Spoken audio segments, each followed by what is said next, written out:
Olá, eu sou Suzana Freitas e essa é uma aula de Biologia para o segundo ano. E a gente vai falar sobre zoologia e especificamente sobre filogenia dos animais. Bem, essa aula 2 aí, filogenia dos animais, ela conta a história evolutiva desses seres vivos.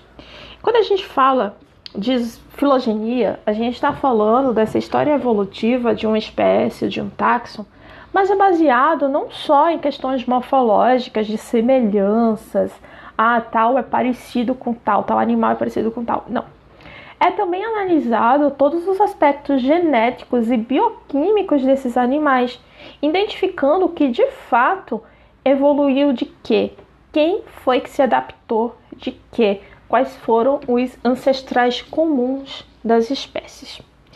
Para a gente estudar a filogenia, normalmente a gente utiliza uma representação gráfica, que é uma árvore filogenética ou um cladograma, tá? Hoje é um desenho para a gente mostrar onde foram que ocorreram as alterações, onde foram que ocorreram os processos de diferenciação entre os grupos.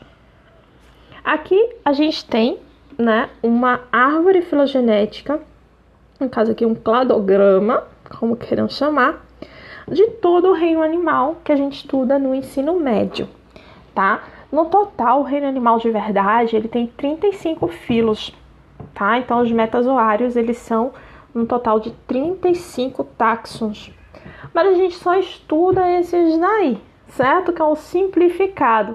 A gente tem poríferos, quinidários, plateumintos, moluscos, anelidas, nematodas, artrópodas, equinodermas e cordados.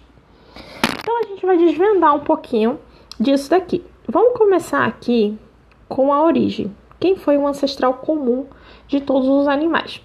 A gente acredita que aqui foi um tipo de protozoário, certo? Algum animal flagelado, ancestral, parecido com o que hoje a gente conhece dos protozoários. Então, ele começou a ter um desenvolvimento um pouco diferenciado. E daí, lembra na primeira aula que a gente estudou a mórula e a blástula? Então, quando eles começaram a adquirir, quando esse ser começou a adquirir essas características, ele já passou a ser chamado de metazoa, que nada mais é do que animais, certo? Os metazoários, eles são os animais. Então, só que os animais, existem aqueles que têm tecidos bem rudimentares, ou seja, parazoários, que são os poríferos. Eles não chegam a ter tecidos verdadeiros, né? Então, eles ficam aqui, que são chamados animais basais. Aí, o que aconteceu? Houve aqui um processo de diferenciação. Surgiu o processo de gastrulação e formação de tecidos. Olha o que a gente viu lá na primeira aula, gastrulação. Vejam que porífero não tem isso ainda. Quando surgiu esse processo de gastrulação em tecidos, houve uma diferenciação. Os diploblásticos ficaram aqui. Única e exclusivamente, a gente tem também os quinidários, como a água-viva, certo? E os demais, eles seguiram sua história evolutiva, passando então a ter a triploblásticos, ou seja, desenvolver 3 tecidos, 3 folhetos embrionários e apresentar a bilateria, ou seja, a simetria em plano direito e esquerdo, né? 2 metades especulares. E daí, depois dessa característica, parte se desenvolveu para cá e eles são protostômios, ou seja, o blastóporo origina primeiro a boca. E daí, o blastóporo origina primeiro a boca, beleza?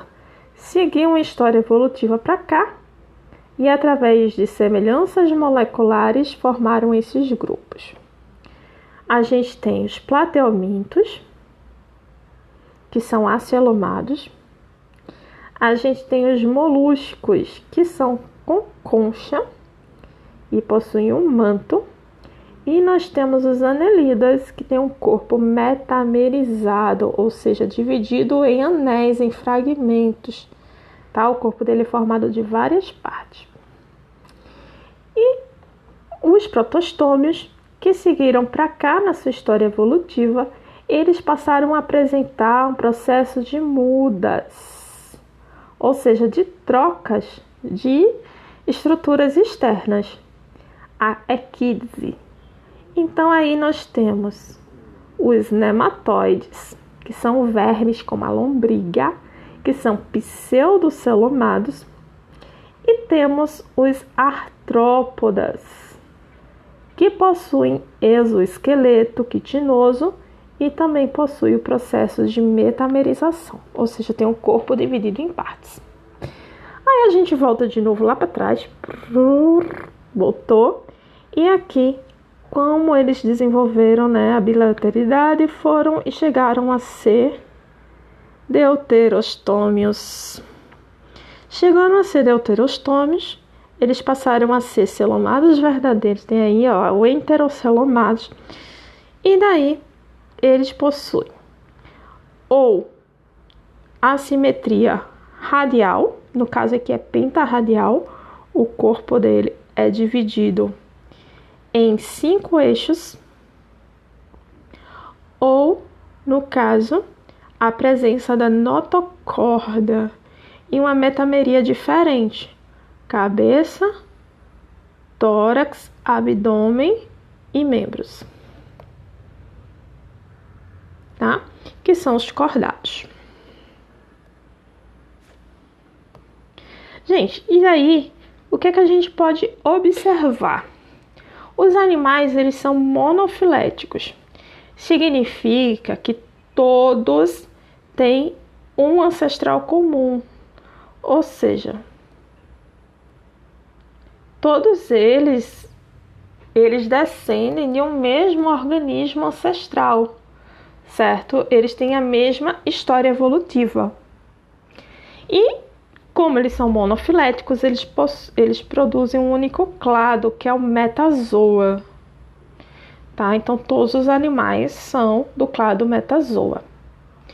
E vem aquela coisa que eu já falei uma vez, que as esponjas são animais basais, ou seja, elas têm características muito primitivas, certo? Chamados de parazoários.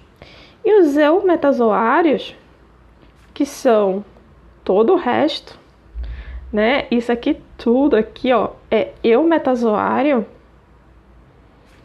possui de fato, né, tecidos verdadeiros. São animais verdadeiros porque possuem tecidos verdadeiros.